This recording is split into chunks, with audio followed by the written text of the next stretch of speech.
स्वामी जी कह रहे थे कि सेवा सेवा से याद आ गया, लंगर भी बरताना है। तो मेरे भाई जो लोग यहां बैठे हैं, मैंने किसी को बोलना नहीं है, मैं सिर्फ एक बात बोलूंगा।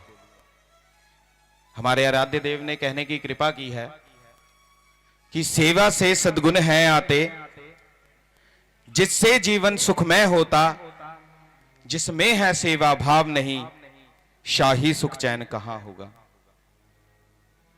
अगर अपने जीवन में देखिए, पैसा सुख का प्रतीक नहीं है, वो जिंदगी जीने का प्रतीक है। वो उसके साथ हम सिर्फ जिंदगी जी सकते हैं, शौक पूरा कर सकते हैं, लेकिन अगर कहेंगे सुख प्राप्त कर लें तो वो नहीं हो सकता।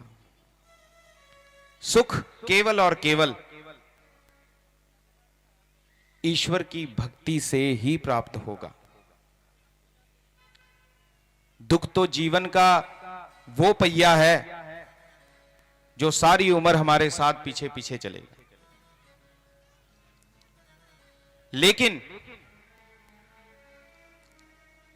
उस पहिए के साथ जो दूरी बनाने का सिस्टम है, वो सत्संग से ही प्राप्त होता है, उस भक्ति से ही प्राप्त होता है।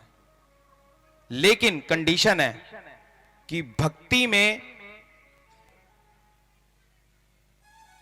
भावना गलत नहीं होनी चाहिए। क्योंकि भक्ति भी लोग करते हैं, 10 रुपए चढ़ाएंगे, बाबा जी मैं कोठी लई है, रजिस्ट्री करानी है, 10 रुपए चढ़ा के।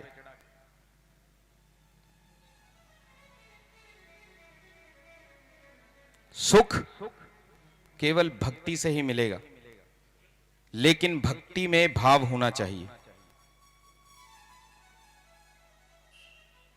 जब 14 वर्ष का वनवास प्रभु श्री रामचंद्र जी को हुआ था,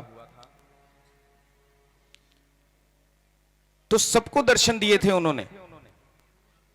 एक भील जाति की महिला, जिसे हम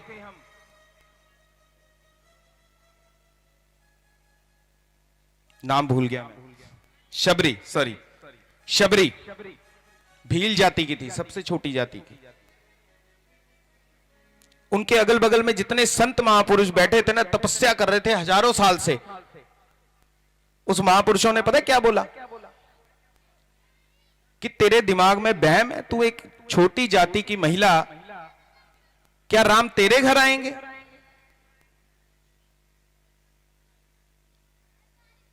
क्या भील जाति की जो वो शबरी थी, उसकी भावना डोल गई, भक्ति डोल गई? नहीं, वो 14 वर्ष तक डेली सुबह उठकर प्रातः काल पे फूलों की सेज सजाती थी कि मेरे प्रभु श्री राम आ जाएंगे।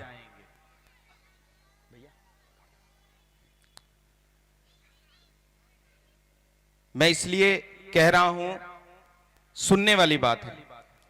उसको लगा कि डेली, मतलब वो आज प्रभु श्री राम आएंगे। महात्मा लोगों ने वो वहां पे बड़ी तपस्या की, लेकिन प्रभु श्री राम जी सर्वप्रथम पहला भक्त खोजते खोजते सबरी के घर आए थे, उसकी कुटिया में आए थे। मिले उन महापुरुषों को भी, क्योंकि तपस्या उन्होंने भी की थी, लेकिन किस बहाने उनके पास गए थे? महात्माओं के पास जाके कि हे ऋषिदेव, मुझे मेरी परम भक्त शबरी के घर जाना है, मुझे जरा उसका रास्ता बता दो। तो शबरी माता के झूठे फल खाए थे उन्होंने।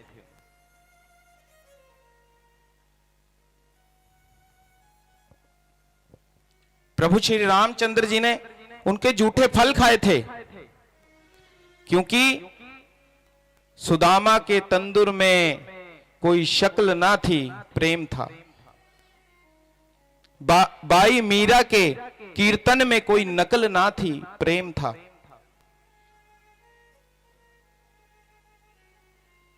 कौन से हीरे जड़े थे नरसी की खड़ताल में, क्या बांध के लाया था निर्धन पटे हुए रुमाल में।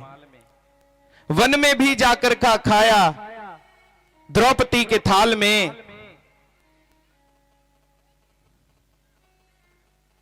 क्या सोचकर बन गए थे वो नंदी के जंजाल में, जिसकी कोई औकात नहीं उसके झूठे बेर खाए।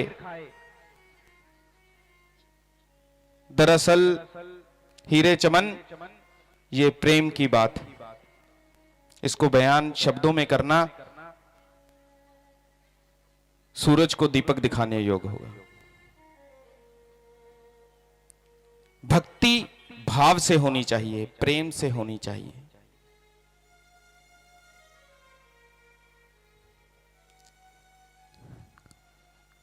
न जाने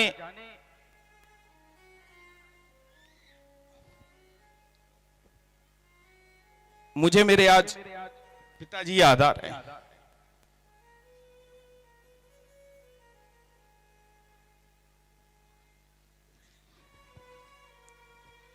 क्योंकि उनके जाने के बाद मुझे सहारा देने वाला कोई नहीं था सिवाय गुरु महाराज के। लेकिन दुख के साथ उसको बर्दाश्त करने की क्षमता, उसका जो गुण रहस्य था, वो मेरे पिताजी मुझे दे गए थे। जब पिताजी थे तब मुझे किसी चीज की जरूरत नहीं होती थी।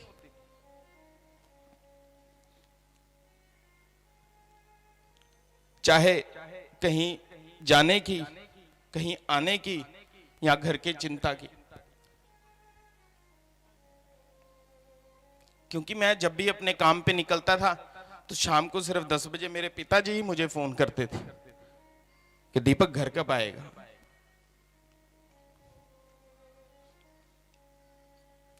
आज सुबह से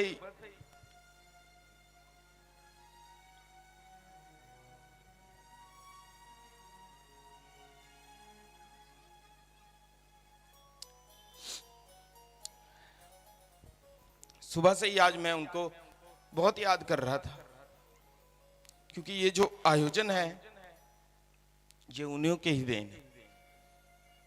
क्योंकि इस जलंधर में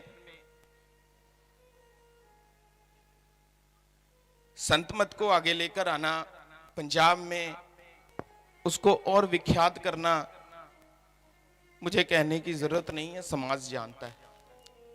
बहुत मेहनत की उन्होंने। लास्ट जब वो बीमार थे तब भी उन्होंने मुझे यही बात बोली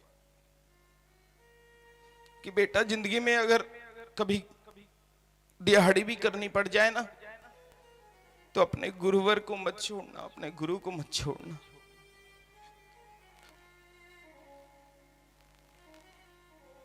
मुझे तो माइक पे अपना नाम बोलना भी नहीं आता था।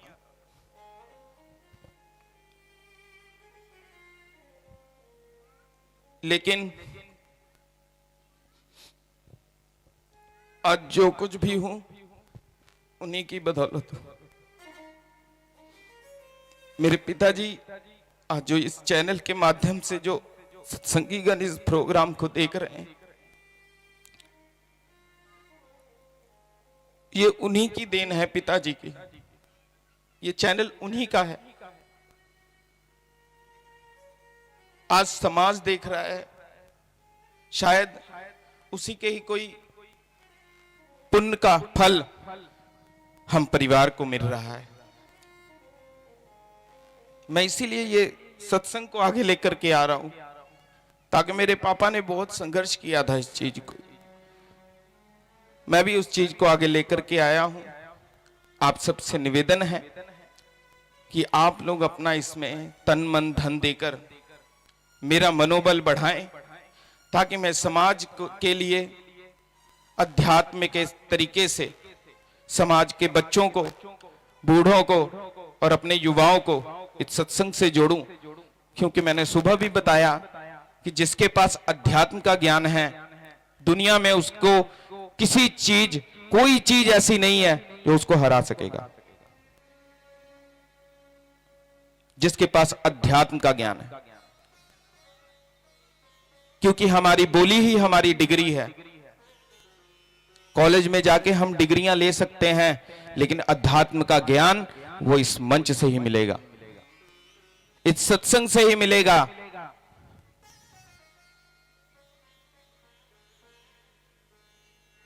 मैं इसलिए आप सबसे आग्रह करता हूं, बार बार आग्रह इसीलिए करता हूं कि आप लोग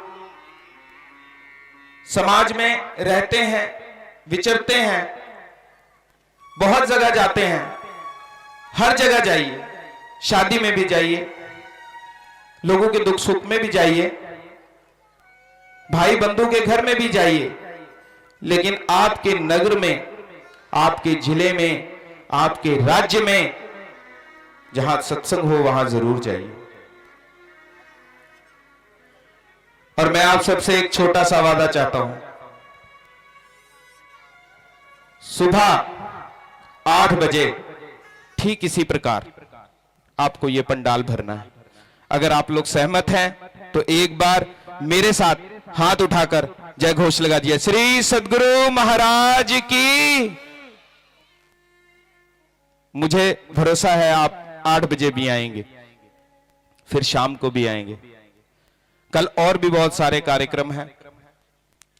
इस कमेटी के कुछ सदस्य हैं और वो दानी सज्जन हैं जिन्होंने इस सत्संग में अपना तन तो दिया, लेकिन कभी कभी मन फैक्ट्री में लगा देते हैं, और कईयों ने तन और मन दोनों दिया है, वो भी पुण्य के भागी हैं। और कईयों ने तो धन दे दिया है और तन भी नहीं दे पा रहे हैं और मन भी नहीं दे पा रहे हैं। इसलिए तीनों चीज बराबर पे चाहिए। और अभी भी जिन दानी सज्जनों ने सेवा नहीं दी है, मैं उन सब से आग्रह करूंगा कि ये जो भंडारा चल रहा है आपके योगदान से ही चल रहा है, नहीं तो मेरी तो इतनी औकात नहीं कि मैं एक दिन का भी खाना किसी को खिला सकूं। ये भंडारा जो चल रहा है, कड़ी ठंड में पीछे भंडारी लगे हैं भंडारा बनाने के लिए, ये संगतों के लिए है, भक्तों के लिए है। इसमें अपना तन मन धन देकर इसको पूरा सफल बनाएं। अब मैं जादी बातें नहीं करूंगा, अब आरती गायन की ओर चलेंगे, उसके बाद भंडारा होगा, फिर आप सब लोग फ्री होंगे। थोड़ा भावुक हो गया था, समय लिया, मैं माफी चाहता हूं। आप लोग इस सत्संग में सादर आमंत्रित हैं। एक एक आदमी को अगर घर पे कहने जाएंगे तो आपको पता है, क्योंकि घर में कहने शादी विवाह के प्रोग्राम देने जाते हैं, इनविटेशन। ये सत्संग है, ये हमारी जिम्मेवारी बनती है कि समाज में अगर कोई अच्छी चीजें आ रही हैं तो उसको और आगे लेकर आए।